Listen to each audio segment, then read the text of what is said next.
Est-ce que vous savez pourquoi on traite les francophones de frogs?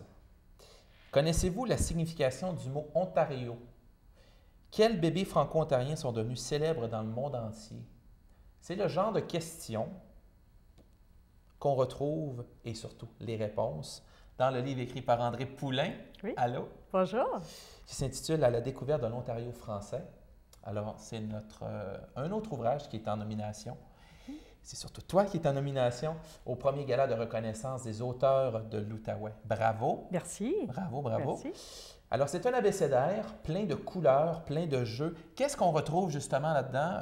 Écoute, je lui disais tout à l'heure que moi, mes livres d'histoire, c'était épais comme ça et c'était plate. Mais ça, c'est mince et c'est agréable. Alors, qu'est-ce qu'on Oui. retrouve là-dedans? Donc, c'est un documentaire pour, je dirais, là, les jeunes de la fin du primaire. En fait, pour tous les âges. Allons-y donc avec pour tous les Oui. âges. Donc, 26 lettres de l'alphabet avec 26 sujets qui abordent soit l'histoire de l'Ontario français, des moments importants, des personnes importantes, des lieux de l'Ontario et même des événements contemporains, comme par exemple Jean-François Carey, qui est Oui. un jeune homme d'Ottawa, qui est le premier, c'est un franco-ontarien, qui est le premier Canadien, le plus jeune Canadien à gravir l'Everest. Vous voyez, c'est du contemporain. Il y a un peu de tout dans cet abécédaire-là parce que je voulais rendre ça amusant pour les jeunes à lire. Je voulais piquer leur curiosité. Donc, il y a une chanson, un poème, un mot croisé, une charade. Donc, vous voyez la différence de couleurs qu'il y a là-dedans. Oui. Ça attire tout de suite le regard. Hein? Oui, Et oui. les enfants aiment ça. Oui, absolument. Pas Il y a une trop, bande hein. dessinée sous la lettre B. Il y a une bande dessinée sur qu'est-ce que ça veut dire être bilingue ici. Hein? Est-ce que ça veut dire parler franglais, être bilingue? Bonne question. Et c'est une réalité qu'on Oui, retrouve oui. de l'autre côté. Absolument, Les oui. Franco-Ontariens sont aux prises avec Oui, ça oui. constamment. Et vous savez quoi? Pas juste les franco-ontariens, je pense de plus en plus au Québec. Ouais. On le sait, le français recule.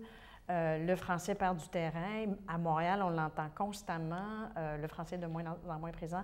Et c'est ce que je visais avec ce livre-là, c'est de donner aux jeunes la fierté d'abord d'être francophone et de parler français. C'est une grande richesse qu'on a.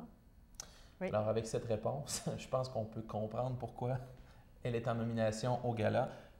L'amour de la langue française, il faut que ça se répercute. Oui, oui, oui, oui. Et pour que les jeunes soient fiers d'être des francophones, il faut qu'ils connaissent un peu leur histoire, leur héritage et leur culture aussi. D'où l'importance de leur inculquer ça, mais de façon ludique et amusante. Est-ce que c'est un Ouais. exercice que tu pourrais répéter? J'aimerais, Ouais. j'ai d'autres idées de documentaires, oui, oui. C'est juste de casser la glace, hein? Oui, oui, exactement. Oui. Mais ça donne bien. André Poulain casse la glace cette année au Gala de reconnaissance des auteurs de l'Outaouais.